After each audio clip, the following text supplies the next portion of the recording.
አሁን ግን ምንም ፍንጭ የለም። ልደት ግን ማከብርበት ቦታ ምንም የተነገረ የለም። ከቤተ ክርስቲያንም አካባቢ ጥሪ ያደረገልኝ ምንም ነገር የለም። ይህ አልተደረገም ብዬ ግን እኔ ምንም ነገር የሚከፋኝ ምንም የሚያሳስበኝ ነገር የለም። ተስፋዬ ታላቅ ነው። ስለዚህ አብሬ እንደ ህዝቡ እንዳስቀደስኩ አብሬ እንዳለሁ ነው የምቆጥረው እንጂ እኔ ብቸኛ እንደሆንኩም አላስብም። ፈሱን ሰላም ጤና ይስጥልኝ። ወደ የተከበራችሁ የኢኦቲ ሪአክት ቤተሰቦች እንደምቆያችሁልኝ በአዲስ ቪዲዮ ተመልሼ መጥቻለሁ። ዛሬ የምንመለከተው እንግዲህ አባታችን አቡነ ሉቃስ ያስተላለፉት አንድ መልእክት አለ። ገናን እንዳያከብሩ ያው እንደምታገር ነገር አለና እሱን ዛሬ የምንመለከተው የሚሆነው እዚህ ደግሞ እኛን የሚያስተምሩ ቁም ነገር የምንወስድባቸው ቪዲዮዎች ተሰብስበዋል። ሁላችሁም ይሄ ቪዲዮ ላይክ ማድረጋችሁን እንዳትረሱ። ሰብስክራይብ ምንድነው የማታደርጉት? ለምንድነው የማታደርጉት? አሁን አድርጉ። እኔ ሰፖርት ለማድረግ ይሄን ቪዲዮ ኢፒን ማየትና ከስር በኩል ታንኪስ የምትመለከታለች ከሀገር ውጭ የምትገኙ ከሆነ ወይም ደግሞ ኢፒን ካበራችሁ ሰው ሰና መጠቀም የሰፖርት ማለት ያላችሁ እንግዲህ የዘንድሮ አመት ገና አልፏልና አሁን ሁለተኛ ቀን የምንገኘው ሶ በመልኩ አለፈ የሚለው ስንመለከት በእኛ በኩል እግዚአብሔር ይመስገን በጣም ደስ የሚል ገና ነበር። እስቲ ግን አንዳንድ ቦታ ያው በዚህ መልኩ ሲከበር ነበር ተቀበለናል። ስለዚህ ኪንጉን ሴሌብሬት እናደርጋለን። ሃፒ በርዝዴይ አሜን ነው። ሃፒ በርዝዴይ ጂሰስ እንኳን ተወለደለ። ሃፒ በርዝዴይ ጂሰስ ሃፒ በርዝዴይ ሃፒ በርዝዴይ ለጂሰስ ሃፒ በርዝዴይ ሃሌሉያ ጂሰስ ኢዝ ቦርን እና በጣም ያሳዝናል። በጣም ከመላችሁ በላይ ያሳዝናል። ምን እንደምጌታ ይቅር ይበላል ይባስማታችን ራሱ በማስተማት ማለት ነው። እና እግዚአብሔር አይዘበትበትም አዘብቱበት እግዚአብሔር አይዘበትበትም ይላል ቃሉ ሲናገርና በዚህ ልክ ወርዶ መዘገጥ ልክ አይደለም። ይሄ በፕሮቴስታንቱ ዓለም ነው። እስቲ አንድ ወንድማችን እሱ አሳባለን እንስማ። አረ ክርስቶስ ላይ የተዘባበቱ ነው። ሁላችሁም ኮፒ ሊንክ አድርጉልኝ በእናታችሁ። አካውንቴን ሊዘጉት ነው። ኮፒ ሊንክ አዳምጡት። ኪንጉን ሴሌብሬት እናደርጋለን። ሃፒ በርዝዴይ አሜን ነው። ሃፒ በርዝዴይ ጂሰስ እንኳን ተወለደለ። ሃፒ በርዝዴይ ጂሰስ ሃፒ በርዝዴይ ለጂሰስ ሃፒ በርዝዴይ ሃሌሉያ ጂሰስ ኢዝ ቦርን። በክርስቶስ ኬክ ካልቆረሰን ሃፒ በርዝዴይ ያሉ በዚህ መልኩ ክርስቶስ ላይ የተዘባበቱ ነው። እነዚህን ወጣቶች ደግሞ ተመልከቱ እነዚህን ወጣቶች። ኢየሱስ በግርግም ተኝቶ ባለበት ሰዎች ሄደው ለምን መጣ ቢሉት ምን የሚል ይመስላችኋል? ህፃን ነው እንዴት ይመልሳል? ተመልከቱ። ለዚህ ነው እኔ እምነቴን የምወዳት። እግዚአብሔር ምስክሬ ነው። ይሄ አዳራሽ ከፍቶ በክርስቶስ ስም የሚነግር ፓስተር የፕሮቴስታንትን ወጣት ምእመን እየበዘበዘ ነው ያለው። በክርስቶስ እየነገዱ ነው ያሉት ወጣቶች። በተለይ የፕሮቴስታንት ወጣቶች ንቁ፣ ወደ ትክክለኛ ኦርቶዶክስ ተዋህዶ ወደ ብርሃኑ ተመላለሱ። ሳይመሽባችሁ ከምሬ ማለት ከነዚህ ፓስተር ተገላገሉ ነው ማለት እና በጣም ያሳዝናል። በዚህ ልክ እየሆኑ እየቀለሉ እየዘበቱበት ነው ባሉን ያሳለፉትና እውነት ጌታችን አምላካችን ኢየሱስ ክርስቶስ ይቅር ይበላችሁ ነው የሚለው። እስቲ አንድ ደግሞ ይጩ ከሚለውንም እንስማ። ጌታ ተወለደ፣ አዳኝ ተወለደ። አንድ ቀላል ምሳሌ ልንገራችሁ። ነዳጅ ያለ ልክ ቀነሰ ቢባል የሚመለከተው መኪና ያለው ሰው ነው። እግረኛ ምን ያደርግለታል? 5 ብር ገባ፣ 1 ብር ገባ፣ ነዳጅ ቀነሰ፣ 1 ሊትር 1 ሚሊዮን ሆነ፣ 1 ሊትር 1 ብር ሆነ። ምን ያደርግለታል? እግረኛ በእግሩ አይጨምርም። በየዓመቱ ታኅሳስ 29 የምናከብረው በዓል ስለሆነ ቀለል አድርገን ማየት የለብንም። ከየትኛውም ትዝታ በላይ በልባችን ቦታ ሊሰጠው የሚገባ ትልቅ ትዝታ ነው። የኢዩ ጩፋን እብደት ሁላችሁም ተመልክታችሁታል ብዬ ተስፋ አደርጋለሁና ማለት 3 ነገሮችን ማንሳት እንፈልገው። መጀመሪያ ያነሳው ሐሳብ ምን አይነት ምሳሌ ነው የምትሰጠው? እንዴት ነው ነዳጅ መጨመር መኪና ያለውን ሰው ብቻ የሚያስጨንቀው? ማለት በምን ነው የምታስበው? ነዳጅ ሲጨምር እንደውም እኮ ይበልጥ የሚያስጨንቀው ተራውን ማህበረሰብ ነው፣ ምስኪኑን ህዝብ ነው፣ ደሃውን ህዝብ ነው። ትራንስፖርት በጨመረ ቁጥር አንተ መኪና ስላለ ብቻ መኪና የሌለው ሰው ቤንዚን አያስጨንቀውም ብለህ እንዴት ታስባለህ? ነዳጅ የሚያስጨንቀው እንደውም ምስኪኑን ማህበረሰብ ነው። እህል የሚመጣው በቤንዚን ነው፣ እህል የሚመጣው በመኪና ነው። መኪና ደግሞ ቤንዚን ከጨመረ ይበልጥ እንደውም ነዳጅ መጨመር ባለ መኪናውን ሰውን የሚያስጨንቀው ታች ያለው ማህበረሰብ ነው። ኑሮን ይበልጥ እያናረ የሚሄደው ታች ያለው ማህበረሰብ ነው። ምክንያቱም እያንዳንዱ ነገር ወደ ታች ማህበረሰብ የሚሄደው በመኪና ስለሆነ የነዳጅ መጨመር የሚያስጨንቀው እንደውም ማህበረሰቡን ነው። ሁለተኛ ታኅሳስ 29 ቀን እንዲ አዳምጡት እንዴ የዓመቱ ታኅሳስ 29 የምናከብረው በዓል ስለሆነ ቀለል አድርገን ማየት የለብንም። ከየትኛውም ትዝታ በላይ በልባችን ቦታ ሊሰጠው የሚገባ ትልቅ ትዝታ ነው። ታኅሳስ 29 ቀን የሚል መጽሐፍ ቅዱስ ላይ አለ ወይ? ከዚህ በፊት ትምህርት ላይ መጽሐፍ ቅዱስ ላይ ስላልተጻፈ ለመላእክት አንሰግድም፣ መጽሐፍ ቅዱስ ላይ ስላልተጻፈ ታቦት አያስፈልግም፣ መጽሐፍ ቅዱስ ላይ ስላልተጻፈ ማርያም አላረገችም የሚል ትምህርት አስተምረን ነበር።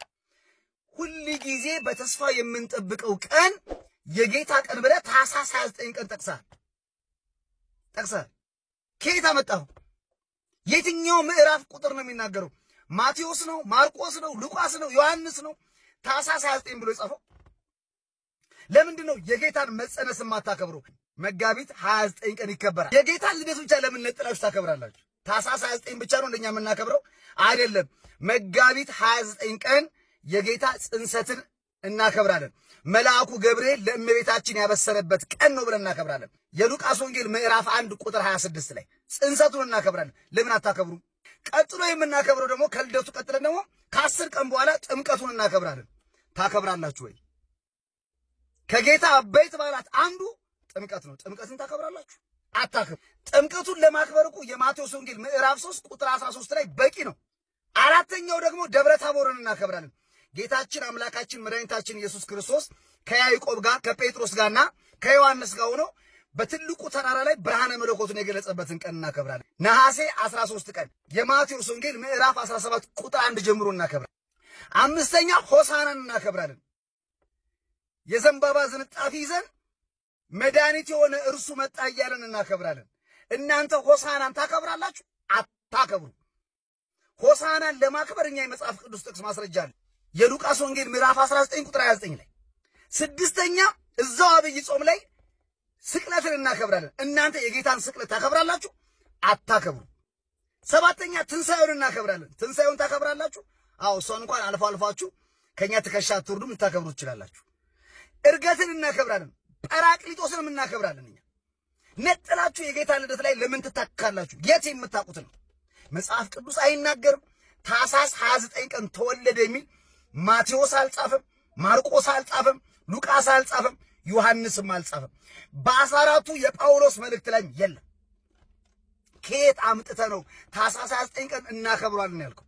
እና ባጭሩ ይሄን መርጣው ካሽላል ይሄን እንግዲህ እና ደስ ያላችሁኝ አከብሮስ ያላችሁ ታከብራላችሁ። ለዛም በትክክል ብታከብሩ ደስ ይል ነበርና በዚህ ልክ ሃፒ በርዝዴይ ያላችሁ አቅላችሁ አውርዳችሁ ጌታን እንደ እንጀራ ልጅ በጣም ጌታ ይቅር ይበለኝ ራሱ ይቅር ይበለኝ በዚህ ልክ አቅላችሁ ያከበራ በጣም ያሳዝናልና ፕሮቴስታንቲዝም ወዴት እየሄደ እንደሆነ አይዶን ነው። እንዲሁ ደግሞ ሲኤቢኤስ እንግዲህ ተቃውሞ እያቀረበበት ይገኛል በዚሁ በገና ጉዳይና ሲላሳያቸው አንድ ቪዲዮ ኢቢኤስ ቴሌቪዥን ትላንት ምሽት የተላለፈው የገና በዓልን አስመልክቶ የቤተሰብ ጨዋታ ትችትን አስነሳ። ለረጅም ዓመታት በኢቢኤስ ቴሌቪዥን የቤተሰብ ጨዋታ በቀልድና ቁም ነገር እያዋዛ ብዙ ተመልካቾች በጉጉት የሚጠብቁት የቤተሰብ ጨዋታ ትላንት ታኅሳስ 29 ቀን 2017 ዓ.ም በገና ዕለት አንዳንድ መልስ አይደሉም የተባሉ መልሶች ጥያቄና ትችትን አስነስተዋል። ለገና የተለመደ ነገር ጥቀሽ። ቤተክርስቲያን መሄድ ሰዎች ገናን የት ሊያከብሩ ይችላሉ? ቤተክርስቲያን ታዲያ በገና ዋዜማ በብዙ ሺዎች የሚቆጠሩ የእምነቱ ተከታዮች ለዓለም ባሳዩት የአላፋት ዝማሬ አንዱ ማሳያ ሆኖ ሳለም ይህ ሚሊዮን ተከታይ ያለው ኢቢኤስ ቴሌቪዥን ትክክለኛ መልሶች 50 ሰዎች አላሉም በሚል የሚያልፋቸው መልሶች ትውልድን የሚያሳስትና ሊታረም እንደሚገባ በተለያዩ ሶሻል ሚዲያዎች እየተጠየቀ ይገኛል። አዎ ይሄ ነገር ላይ አንድ ነገር ልናገር እኔ ያው ሁሉም የራሱን ሐሳብ ይኖራል። ግን እዚህ ጋር ምንድነው አሁን 50 ሰዎች ይሄ ነገር የሚቀረጸው አሁን እንዴት ነው አብዛኛው ሰው ያሰበው እንዴት ነው አላፋት ዝማሬ ተከበረ ዋዜማ ላይ ይሄ ነገር ደግሞ ሰኞ ተከበረ ማክሲሞ ደግሞ ማታ የተላለፈውና ሰው አላፋት ዝማሬ አይተው እንዴት ነው ይሄን ነገር እንደመርሰር ያላስቀመጡት የሚል ነገር ነውና ዝም የሚቀረጸው ከሳምንታት በፊት ነው። ይሄ ሁሉም የሚያውቀው ነው። ኢቲቪ እንትና እንደዛ እየደገፍኩ አይደለም እንደ መልሶ ነው ቤተክርስቲያን ማክበርና ቤተክርስቲያን መሄድ የሚለው መቀመጥ አለበት። ይሄ የሚታወቅ ሁሉም የሚስማማበት ነው። ግን በዛ ማሰብ የለብንም። አሁን አላፋት ዝማሬ አይተው እንዴት እዚህ መልሶ አላስገቡም አይባልም። ለምን ይባል ተቀርጾ የሚቀመጥ ቪዲዮ ስለሆነ መጀመሪያ ሁለተኛ ደግሞ አላፋት ዝማሬ አሁን አየነው እንጂ ከዚህ በፊት እኮ አብዛኛው ወጣቶች እንደመከር የሚታወቅ ነው። ሰዎች ከዚህ ተነስተው ሊሆን ይችላል ግን ልክ አይደሉም ነው እንደዛ ነው ልክ አይደሉም። መልሱን ማስቀመጥ ነበረባቸው። እንዲያውም ወጣቱን አፕሪሺየት ማድረግ ነበር በዛ መንገድ ማንሳት ነበረባቸው። እንዲያውም ገና የሚከበር ቤተክርስቲያን ነው ብለው ማስቀመጥ ነበረባቸው። ለምን እንደሆነ እንዳላስቀምጡ ባላቀምና ይሄ ነገር ይቀርብን የሚገኘው እንደውም አንድ ወንድማችን የሰራው ቪዲዮ አለ እነሱ 50 ሰዎች የጠየቃቸው ሰዎች ቡዲዝም ነው ለምሳሌ ኦርቶዶክስን የሚመለከት ወይም ደግሞ ሙስሊምን የሚመለከት ጥያቄ ስታወጣ ኦርቶዶክስ ልትጠይቅ አትችልም። ስለዚህ 50 ሰው ደግሞ ተጠይቀው ሙስሊም ከሆነ የሙስሊምን ለምን የሚያቆን የተረዳን መልስ እንዲሞልስልህ እንጂ ዝም ብለህ መንገድ ላይ ያገኘ ናባከና ይሄን ጥያቄ ሞልስ ብላ አትጦራም ስለዚህ ምናልባት የጠይቃቻቸው 50 ሰዎች ጠንቋይ ቤት የሚሄድ ከሆነ ጠንቋይ ቤት ቢሉ መጣች ለህዝብ ጠንቋይ ቤት ልትለና አሁን የተሰጠው መልስ እንዴት ያለ እና በተለይ የሆነ የተለየ ሃይማኖት ለይታችሁ ለማጥቃት የምትፈልጉት ያለ ይመስላል አካይዳችሁ ማለት ነው አይባልማ ሁለቱ ጥያቄ ነው እንግዲህ በገና የተለመደ ነገር ጠይቆ ሰ ቤተክርስቲያን መሄድ መልስ አይደለም እሺ በገናን የት ሊያከብር ይችላል ቤተክርስቲያን አይደለም ምን ማለት ነው ሙስሊም አንድ ሙስሊምን ብትጠይቀው ገናን የት ይከበራል ብትለው እሱ አይሄድም መቼም ነገር ግን ምናልባት ኦርቶዶክሶች ወይ ምናልባት ሌሎች ክርስቲያኖች ካቶሊክም ወይ ፕሮቴስታንትም ቢሆን ቤተክርስቲያን ሊሉ የሚችለው ሲጀመር ፕሮቴስታንት ሃይማኖት ተከታይም ቢሆን በቸርች ቤተክርስቲያን ነው የሚሄደው ካቶሊክም ቢሆን ቤተክርስቲያን ነው የሚሄደው ስለዚህ ይሄ ጥያቄ ማንን ጠይቃችሁ ነው እንዲህ ያለው መልስ ያገኛቸው ነው እንደገና የተሞለሰው መልስ በሙሉ ደግሞ በመልስነት ይሞለሳል ነው የቆረበው ሐሳብ ዝም ብሎ ይቆርባል ነው በየጊዜ የተለያየ ጥፋቶች ይጠፋል ከዛም እመን ተቃውሞ ያደርጋል ማን ህዝቡ ተቃውሞ ያደርጋል ከዛ በኋላ ይቆርታ ይጠይቃል በተለያየ ጊዜ በተደጋጋሚ አዎ በተለይ ኤቢኤስ ብዙ ይቀርብበታልና አሁንም እንግዲህ ይሄን ነገር ዘመቷል ኤቢኤስ ቲቪ 50 ሰዎች ግዴታ ማስቀመጥ ነበረባችሁ ልክ እንኳን አይደለም ብላችሁ ብታስቡ እንኳን ቤተክርስቲያን ማክቤት ይሄዳል ቤተክርስቲያን ይሄዳል የትከበረ ቤተክርስቲያን ይከበራል የሚለው ነገር መቀመጥ ነበረበት ነው ወንድማችንም እንዳለው ይሄን ነገር አይደለም አንድ ክርስቲያን የሚል ሰው ይቅርና ሙስሊሞችን በጠይቋቸው ገነት ነው የሚከበረው ቤተክርስቲያን የሚለው እናንተ ግን መዝናኛ ቦታ እነዚህ ነገሮች ስታስቀምጡ የነበሩና ሊሆን ይችላል ነዛሪዎች ግን እስ ቤተክርስቲያን የሚለው መኖር አለበት ነው መዝናኛም አለ ቤተክርስቲያን የሚለው መኖር አለበት አጭሩ በቃ ይሄ ነውና እኔ እንጃ ሰዎች እኛ ያለው ብቻ ይሁን የሚል ነገር ነው ያዘና መጽሐፍ ቅዱስ ውስጥ ስንት ወንጌላውያን አሉ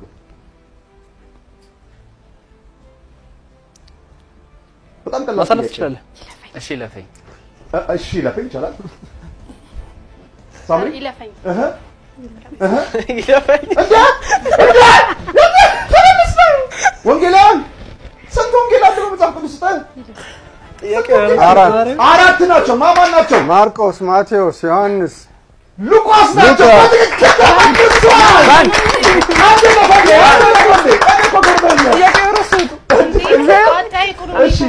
እንጃ በተለይ የፕሮግራም በአባይ ቲቪ ነው የሚቀርበውና ያለማወቅ ፕሮግራም ያለመለስ ፕሮግራም ይመስለኛል ጥያቄውን አለከታተለው ግን አንገ ስንመለከት ቲክታክ ላይ ሆነ እንደዚህ ዩቲዩብ ላይ ስንመለከት ያለመለስ ውድድር ይመስላልና የመለስ ውድድር አይመስልም እና አው አላቅም አለማወቅ አይደለም አይፈረድበትም አለማወቅ ግን ብዙ ጊዜ ይደጋገማል ይሄ ነገር በተለይ እዚህ ላይ የምትቀርቡ ልጆች በቃ እኔ አባይ ቲቪ ላይ የምትቀርቡ በተለይ ብዙ ጊዜ በጣም ያሳዝናልና ያላቀች መንደር ይተባል ይጠራል እንዲውምና በቻ ቲቪ ላይ የምታስቡ ነገር ትውልድ አለ ሶሻል ሚዲያ ላይ ከሆነ እስቲ ከ18 በላይ ሆኖ ይመለከታሉ በብዛት ይባላል እንደዛ ባይሆን እንደዛ ይባላል ግን ቲቪ ላይ ሲሆን ደግሞ ከህፃናት ጭምር ነው ቤተሰብ ቁጭ ብለው የሚመለከተው ህፃናት አሉ ትንሽ ምር የሚያዩት እነዚህ ልጆች የሚለው ነገር መገንዘብ ማሰብ ያስፈልጋል ዝም ብሎ መለስ ብቻ አይደለም የኛ ብቻ ይሁን የኛ ቃል ብቻ ይፈጸም የሚባል ነገር የለምና እስቲ መጀመሪያ እንን ቪዲዮ እዩት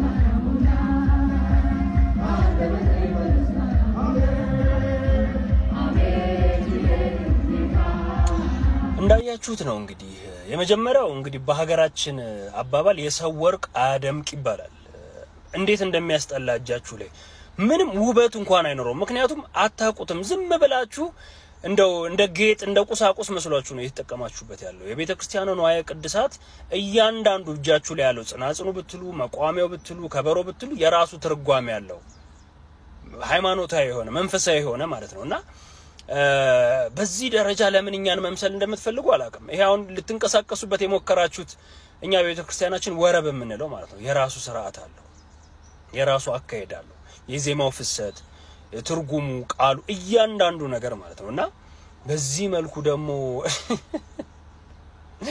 እንግዲህ የምትጠሏት የምታንቋሽሿት ጣዖት አምላኪ ነች፣ ለስዕል ትሰግዳለች፣ በዚህ ገብቶ በዚህ ወጡ የምትሏት ቤተክርስቲያን እንግዲህ የምትጠቀምበትን ያዘጋጀችውን ለሀገር ያበረከተችውን እንግዲህ እንደ ቤተክርስቲያን ነው የምላችሁ እያነሳችሁ በዚህ ደረጃ እንግዲህ የምታንገላቱት ማለት ነውና ዩጎ ቸርች መሆኑ ደግሞ ይበልጥ አበሳጭቶኛል። ምክንያቱም በጣም የማከብረው ፓስተር ነውና እሱ ለምን ዝም እንዳለ አላቅም፣ ለምን አስፈላጊ ነው ብሎ ይሄንንም እንዳስደረገ አላቅም። እንግዲህ በስርዓት የወንጌል አማኞች ነን ለሚሉ ሰዎች ወንጌል እንደሚሰብክ ነው የማውቀው እና ከፕሮቴስታንት የማከብራቸው ፓስተሮች አንዱ ፓስተር ነውና አስፈላጊነቱ ለምን እንደሆነ ስላልገባኝ ማለት ነውና ብቻ ለማንኛውም በዚህ ደረጃ እንግዲህ ቤተክርስቲያን የምትወዷት ከሆነ ለምን አስተምሮቷንም ሁሉ ነገሯን ተጠምቃችሁ በንስሐ ለምን አትመለሱ? ይሄን ያህል የምትወዷት ከሆነ ግን አትወዷትም። ያው ግን ደግሞ አንዴ ጽናጽኗን፣ አንዴ ከበሮዋን፣ አንዴ መቋሚያዋን አለባበሳ እንደውም በጣም ያሳቀኝ መቋሚያው ላይ ካያችሁ ባንዲራ ሁሉ አለ። ግን እነሱ የፌደራል ባንዲራውን ያደረጉት ለምን የቤተክርስቲያኗን ባንዲራ አታረጉት? እያንዳንዱ ነገር ኮፒ ይደረጋል። በቃ በኮፒ ነው እንደምትኖሩት የራሳችሁ የሚባል ነገር ላይ ኖራችሁ ነው። ብቻ ለማንኛውም አሁንም የሰው ወርቅ አያደምቅም። እንደዚህ የምትጠሏት የምታንቋሽሿት ቤተክርስቲያን በዚህ መልኩ ደግሞ የሷን ነው ቅዱሳት አንስቶ መጨፈሪያ ማድረግ ተገቢ አይደለም። ከመጣችሁ አይቀር አንድ ላይ ነው። ከመጣችሁ አይቀር ሁሉንም ከወሰናችሁ አይቀር ሁሉንም ወሰዱ። እኛን መሰል ሙሉ ለሙሉ ያው መምሰል ቀላል ነው፣ መሆን ነው ከባዱ።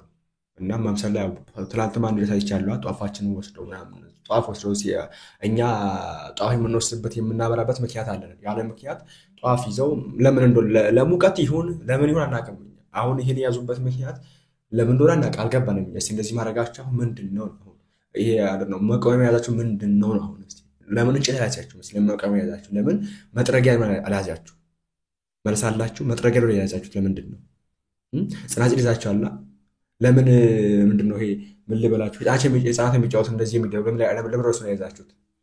ምንድነው ለየት የሚያደርገው ነገር አለ? እንደዛ ታስባላችሁ እናንተ? ለኛ ኦፍ ኮርስ አለ፣ ለእናንተ እንደዛ ታስባላችሁ? ምንድነው ትርጉሙ የሚለው ነገር በተመለሱ ላይ በጣም ደስ ይለኝ ነበር ከወሰናችሁ ታይቀርና አይደለም። እና እስቲ ፕሮቴስታንቲዝም ስለ ፕሮቴስታንቲዝም አንድ ወንድማችን አኬ የሰራ ቪዲዮ አለ። እስቲ እሱን እንመልከትና በዛ በኩል ደግሞ ያያ ወንድማችን የሰራ ቪዲዮ አይተን እንመለስ። ፕሮቴስታንቲዝም ከጥንቱ ክርስትና ምን ያህል አብዝቶ እንደራቀ ለማሳየት አንድ ማሳያ ልስጣችሁ። ቅዱስ ቄርሎስ የኢየሩሳሌሙ ተብሎ የሚጠራ አንድ ታላቅ አባት አለ። በዚህ በካቴኬቲካል ሌክቸር መጽሐፉ ላይ ምን ብሎ ይናገራል? 23ኛው ሌክቸር ስለ ቅዳሴ የተናገረበት ክፍል ነው። በዛ ክፍል ላይ ቁጥር 9 ላይ እንዲህ ብሎ ይናገራል። እዚህ ክፍል ላይ በጣም የሚያስደንቀኝ ነገር አሁን የሚናገረው ነገር ማለት ነው የግል ብቻ አይደለም። በዚህ በቅዳሴያቸው ላይ ወይም በቅዳሴው ላይ ስለሚደረገው ነገር ነው የሚናገረውና ከኛ ቀደም ብሎ ያለፉ ቅዱሳን አባቶቻችንን እንጣራለን፣ ኮሜሞሬት እናደርጋለን፣ እናስባለን ይላል። አሁን የምናስበው ከኛ በፊት የነበሩ ቅዱሳን አባቶቻችን የምንጠራው በቅዳሴ ላይ ነው። ስለዚህ አሁን ይሄ ቅዱስ አባቶች አይደለም የሚጣራው ወይም ቅዱስ ቄርሎስ ብቻ ሳይሆን በኮንግሪጌሽን ደረጃ ለቅዳሴ ስለሆነ ቅዳሴ የክርስቲያን አምልኮ ጸሎቷ ስለሆነ ቅዱስ ቁርባን የሚሰናዳበት ስለሆነ ቤተክርስቲያን ደግሞ ማዕከሏ ራሱ ቅዱስ ቁርባን ነው። ያለ ቅዱሳት ሚስጥራት ቤተክርስቲያን የለችም ሲጀመርና የሁሉም እምነት እንደሆነ ማሳያ ነው። የአንድ ግለሰብ ሳይሆን በቅዳሴ ላይ ስለሆነ የአንድ አባት፣ የአምስት አባት፣ የ10 የ20 አባት ብቻ አይደለም። ያጠቃላይ የክርስቲያኖች ያጠቃላይ የእነርሱ ሁሉ እምነት ነው ማለት ነው። ቅዱሳንን መጣራት ለምንድን ነው ደግሞ ኮሜሞሬት የምናደርገው የሚለውን ሲናገር ምን ይላል ቅዱስ ቄርሎስ? በእነርሱ ጸሎትና ምልጃ እግዚአብሔር እኛን ልመና እንዲሰማ ነው ይላል። አንድ የሆነ ፕሮቴስታንት አለ እዛው ውጭ አለ ይሄን ያዘጋጀ የፊሊፕ ሻፌሊሽን ህዳጉ ላይ ምን ብሎ ያስቀምጣል? የዋናን ሊተርጂዎች ላይ እኮ ግን በእነርሱ ጸሎትና ምልጃ የሚል የለም ይላል። አክቹዋሊ ቅዱስ ቄርሎስም የተናገረው ኮሜሞሬት እናደርጋለችዋለን የምናደርግበት ምክንያት ግን አለ። ምክንያቱን እሱ ይናገር ማለት ቅዳሴውን እየቀደሰ ያለው ቅዱስ ቄርሎስ ነው፣ አንተ አይደለም ፕሮቴስታንት ወዳጂ። አሁን እዚህ ያሉትን ሳይሆን እዛ ያለው ፕሮቴስታንት እዛ ሊቅ ነኝ የሚለው ሰው የራሱ ማለት ነው። ቅዳሴውን የሚያደርገው ቅዱስ ቄርሎስ ከሆነ ኮሜሞሬት የሚያደርግበት ምክንያት የሚጠይቀው እሱ ነው። ቢያንስ እሱ እንዲናገር እንፍቀድለት እና ሲናገር ምን አለ? በእነርሱ ጸሎት እና ምልጃ እግዚአብሔር ልመናችንን እንዲቀበል ነው ይላል።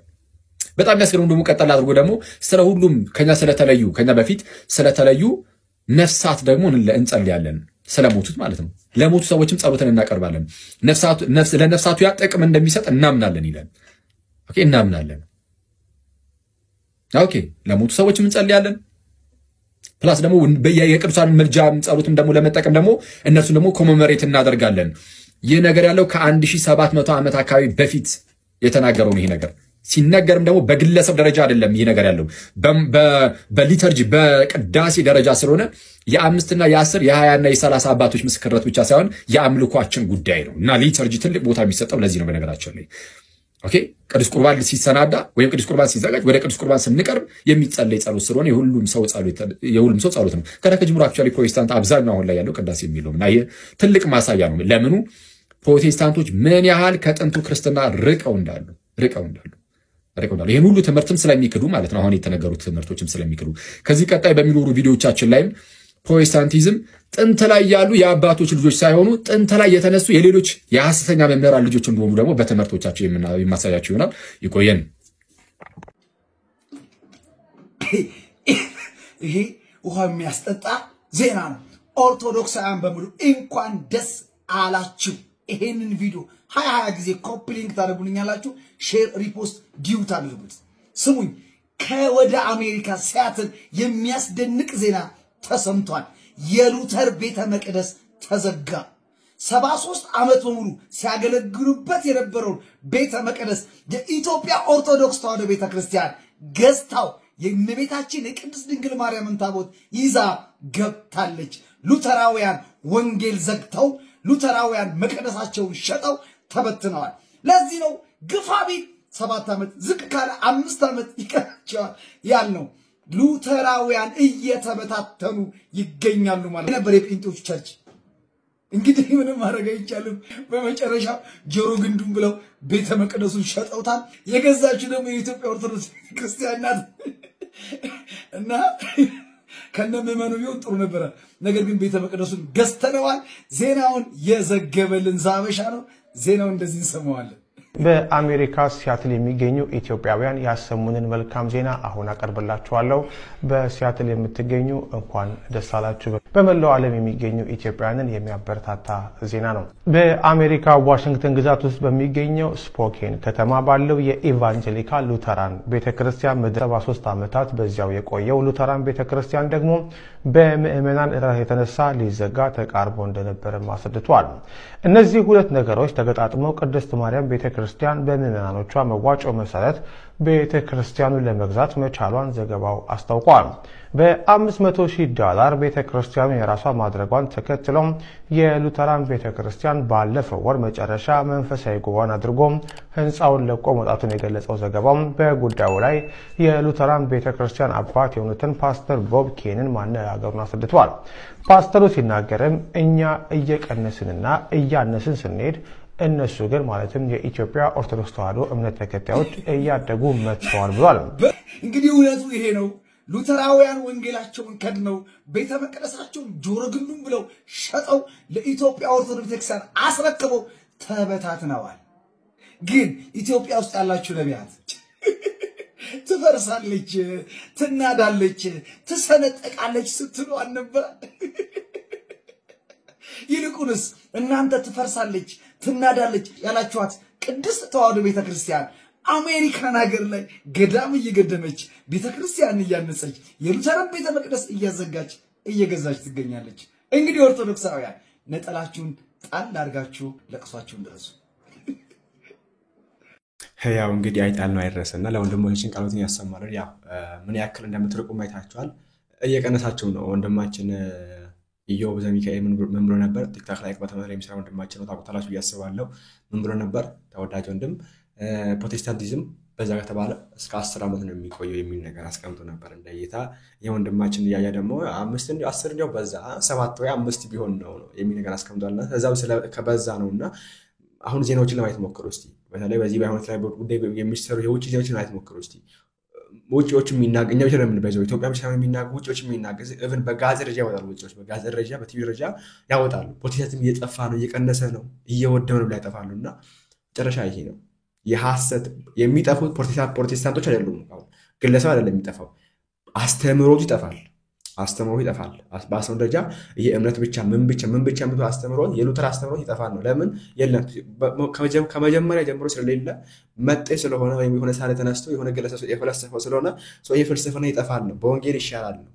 የሐሰት ስብስቦች ይበተናሉ፣ ይጠፋሉ፣ ወደ ብርሃን ወደ እውነት ይመጣሉ ያልናቸው ነው እንጂ ፕሮቴስታንቲዝም ይጠፋል ስንል ዚህም የሚቀር አለ። እናንተ ትጠፋላችሁ አይደለም፣ እንደ ግለሰብ ደረጃ ትወድማላችሁ ትሞታላችሁ አይደለም። ሃይማኖት ምንድነው? ይሄ ቤተ እምነቱ ግን እንደ ተቋም አስተምሮቱ ግን ልክ አይደለም። ያ አስተምሮት በእውነተኛ አስተምሮት ይተካል፣ ይቀየራል ባጭሩ ያልናችሁና ሰው እሱ ነገር ማጥራት ሞክሩ። ወደ ቀጣዩ ቪዲዮ ስንሄድ እንግዲህ ብፁዕ አባታችን አቡነ ሉቃስ እንግዲህ ከዚህ በፊት የሚታወቀው አንድ ነገር እንግዲህ በኢትዮጵያ መንግስት ላይ አብርቶ ነበርና በዛ ጉዳይ ከሰማሰውባቸው እንደሚታሰር ሞቶ ነበር። አሁን ደግሞ እንግዲህ አንድ ቪዲዮ በውስጥ በኩል ተልኮልኝ አይቻለሁ ነው ሰምተን እንመለስ። አሁን ግን ምንም ፍንጭ የለም። ልደት ግን የማከብርበት ቦታ ምንም የተነገረ የለም። ከቤተ ክርስቲያንም አካባቢ ጥሪ ያደረገልኝ ምንም ነገር የለም። ይህ አልተደረገም ብዬ ግን እኔ ምንም ነገር የሚከፋኝ ምንም የሚያሳስበኝ ነገር የለም። እኔም ማምነው አምላኬ በልቡናዬ የልደቱን ብርሃን ያበራል፣ አየዋለሁ፣ ያየኛል፣ አመሰግነዋለሁ፣ ምስጋናዬን ይቀበልልኛል። ተስፋዬ ታላቅ ነው። ስለዚህ አብሬ እንደ ህዝቡ እንዳስቀደስኩ አብሬ እንዳለሁ ነው የምቆጥረው እንጂ እኔ ብቸኛ እንደሆንኩም አላስብም ፈሱም።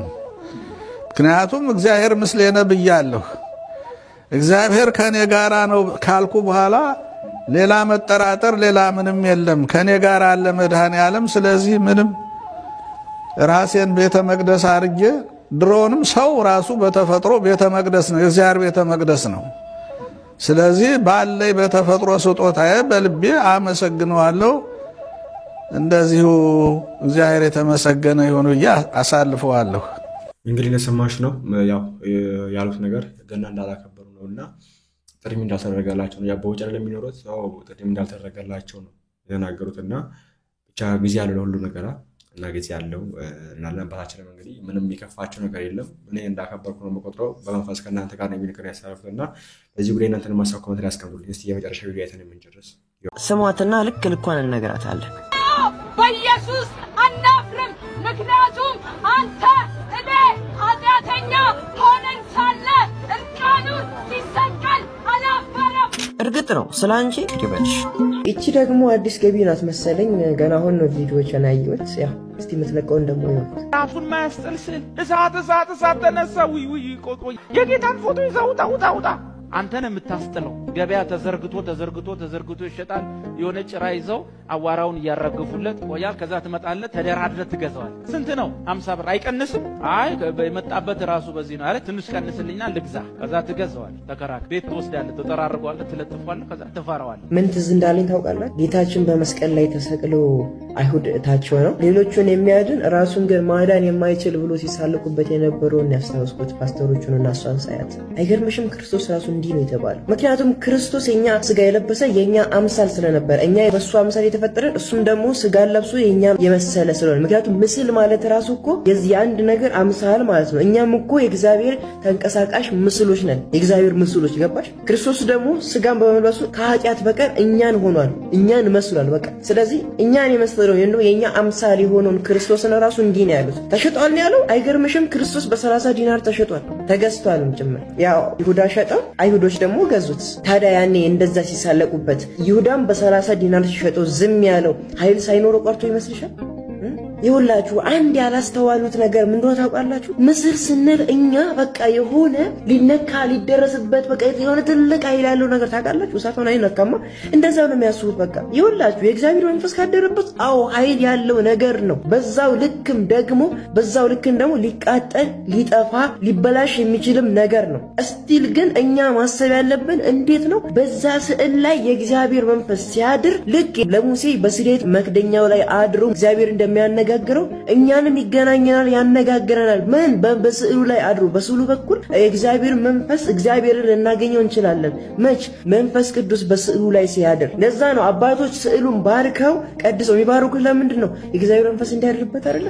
ስለዚህ ያ ስዕል ቅዱስ ስዕል ነው ብለን የምናከብረው የተከበረ ቦታ የምናስቀምጠው የእግዚአብሔር መንፈስ አድሮበታል ብለን ስለምናስብ ነው። ግን የእግዚአብሔር መንፈስ አድሮበታል ማለት ግን ሊቃጠል አይችልም ማለት አይደለም። በእርግጥ እግዚአብሔር ተአምራቱን በስዕላቱ ስዕላቶቹ ላይ መግለጽ ከፈለገ ልክ ብዙ ገድላት ላይ እንደሰማነው ያ ስዕል ጫፍ እንኳን እንዲነካ አይደረግም። ልክ የጽዮን ታቦት እንደቀጸፈችው ማለት ነው። የፈለገውን ነገር በቅዱሳን ስዕላት ላይ በታቦታትም ላይ በቅዱስ መስቀሉ ላይ አድሮ ሊያደርግ ይችላል። እንዳይነኩት ማድረግ ይችላል። ግን ደግሞ ላያደርግም ይችላል። ሁሉም ነገር ያደርግ ዘንድ ምክንያታዊ ነውና ቢቃጠልም የፈለገ ነገር ቢሆንም ዝም ይል ይችላል። ግን ስቲል በእኛ ላይም በማንኛውም ነገር ላይ በሌሎች ስዕላቶች ላይ እግዚአብሔር መንፈስ አድሮ ሊያነጋግረን ይችላል። በቃ ቢገባችሁ እኛም የእግዚአብሔር ተንቀሳቃሽ ምስሎች ነን። ዘራችንም ይሄን ይመስል ነበር። በቪዲዮአችን አሁን ተማራችሁበት ቁም ነገር እንደወሰዳችሁበት አይጠራጠርም። በቀጣይ በአሪፍና በአስተማሪ ቪዲዮ እስከምንገናኝ ድረስ ሁላችሁም ይሄ ቪዲዮ በተመለከቱ የምትው ቪዲዮ ካለ በውስጥ በኩል ላኩልኝ። ከስር በኩል ቴሌግራም አካውንት አለ፣ በዛ በኩል ትልኩልኝ ይመጣል ይለኛል። በቀጣይ በአስተማሪ ቪዲዮ እስከምንገናኝ ድረስ እግዚአብሔር ከእናንተ ጋር ይሁን። ላይክ ሼር እና ሰብስክራይብ ማድረግ እንዳይረሳ። ቸር ቆዩልኝ። ሹመትም አይኖራችሁ፣ ዕውቀትም አይኖራችሁ፣ ጤናም አይኖራችሁ፣ ሀብትም አይኖራችሁ፣ ማርያም ስላለችችሁ ብቻ ደስ ሊላችሁ ይገባል። እሷ ስላለችን ይበቃናል።